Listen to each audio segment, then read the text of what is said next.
وَمِنَ النَّاسِ مَن يَقُولُ آمَنَّا بِاللَّهِ وَبِالْيَوْمِ الْآخِرِ وَمَا هُم بِمُؤْمِنِينَ۔ بعض لوگ ایسے بھی ہیں جو کہتے ہیں کہ ہم اللہ پر اور آخرت کے دن پر ایمان لائے ہیں، حالانکہ در حقیقت وہ مومن نہیں ہیں۔ يُخَادِعُونَ اللَّهَ وَالَّذِينَ آمَنُوا وَمَا يَخْدَعُونَ إِلَّا أَنفُسَهُمْ وَمَا يَشْعُرُونَ۔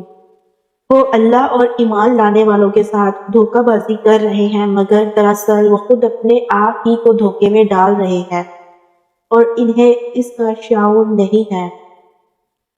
یعنی وہ اپنے آپ کو اس غلط فہمی میں مبتلا کر رہے ہیں کہ ان کی یہ منافقانہ روش ان کے لیے مفید ہوگی، حالانکہ دراصل یہ ان کو دنیا میں بھی نقصان پہنچائے گی اور آخرت میں بھی۔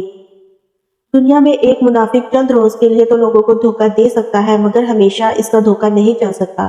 آخرکار اس کی منافقت کا راز فاش ہو کر رہتا ہے اور پھر معاشرے میں اس کی کوئی ساکھ باقی نہیں رہتی۔ رہی آخرت تو وہاں ایمان کا زبانی دعویٰ کوئی قیمت نہیں رکھتا اگر عمل اس کے خلاف ہو۔ فِي قُلُوبِهِم مَرَضٌ فَزَادَهُمُ اللَّهُ مَرَضًا وَلَهُمْ عَذَابٌ أَلِيمٌ بِمَا كَانُوا يَكْذِبُونَ۔ ان کے دلوں میں ایک بیماری ہے جسے اللہ نے اور زیادہ بڑھا دیا اور وہ جھوٹ بولتے ہیں، اس کی پاداش میں ان کے لیے دردناک سزا ہے۔